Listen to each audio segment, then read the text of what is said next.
আসসালামু আলাইকুম প্রিয় দর্শক, welcome back to my channel. হাজির হলাম নতুন একটি রেসিপি নিয়ে। আজকে আমি আপনাদেরকে ইলিশ মাছের দো পেঁয়াজি তৈরি করে দেখাবো। এটা খুবই অল্প উপকরণে তৈরি করে নেওয়া যায়। পোলাও, ভাত সব কিছুর সঙ্গে আপনারা এটা সার্ভ করতে পারেন। অনেক মজাদার হয়ে থাকে এটা। খুবই অল্প মশলায় রান্না করা হয় এই ইলিশ মাছের দো পেঁয়াজিটি। তো চলুন দেখে নেওয়া যাক কীভাবে আমি রান্না করলাম। প্রথমে আমি 6 পিস ইলিশ মাছের টুকরো নিয়েছি। লবণ দিয়ে দিচ্ছি, সামান্য একটু হলুদ দিয়ে দিচ্ছি, সামান্য পরিমাণের। তো এখন এগুলোকে ভালোভাবে হাত দিয়ে আমি মেখে নিব 2 পিঠ, যাতে সবগুলো মাছের গায়ে লবণ এবং হলুদ পৌঁছায়। তো ভালোভাবে মেখে নিয়ে আমি এটাকে রেস্টে রাখবো 5 মিনিটের মতো।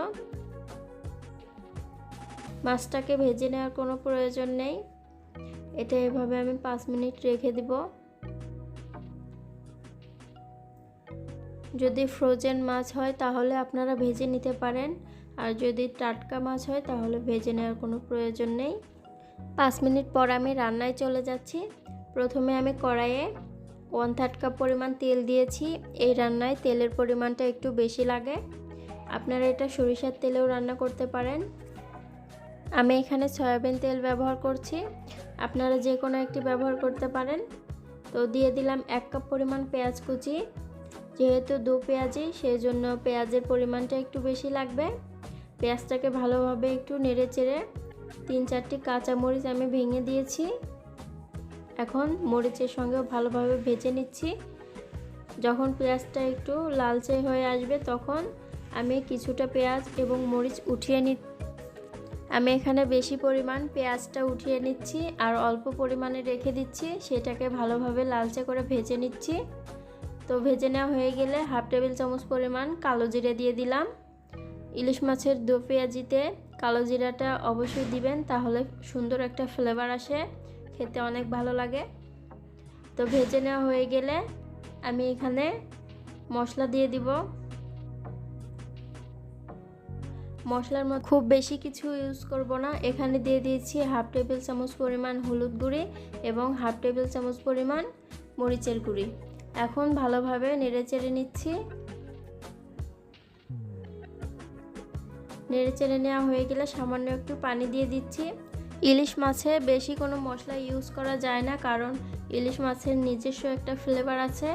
বেশি মশলা ইউজ করলে সেই ফ্লেভারটা নষ্ট হয়ে যায়।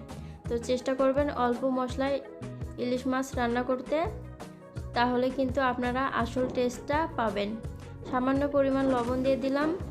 লবণটা এ পর্যায়ে বুঝে দিতে হবে, কারণ আমরা ম্যারিনেট করার সময়ও লবণ দিয়েছি।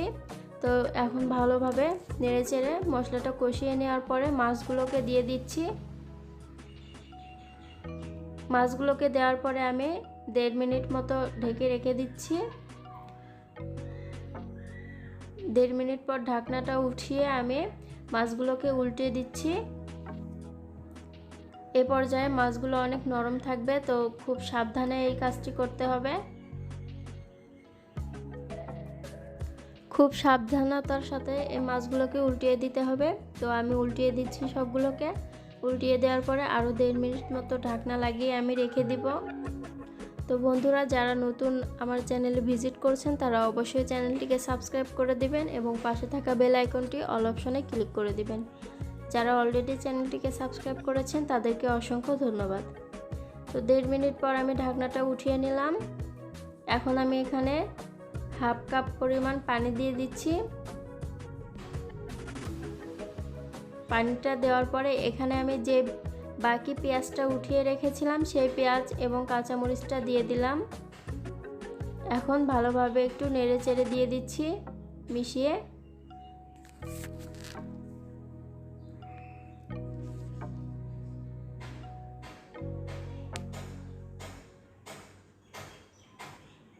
তো এই যে মিশিয়ে নেওয়া হয়ে গেলে আমি এখানে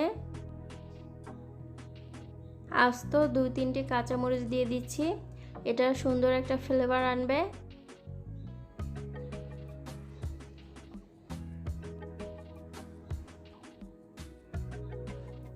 এখন ঢাকনা লাগিয়ে 4-5 মিনিটের মতো রান্না করে নিয়ে আমি সার্ভ করে নেব।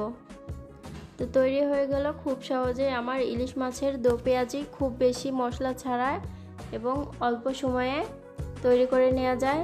ভাত, পোলাও সব কিছুর সঙ্গে আপনারা সার্ভ করতে পারেন। তো বন্ধুরা, আজ এখানেই বিদায় নিচ্ছি। সবাই ভালো থাকবেন, সুস্থ থাকবেন। আল্লাহ হাফেজ।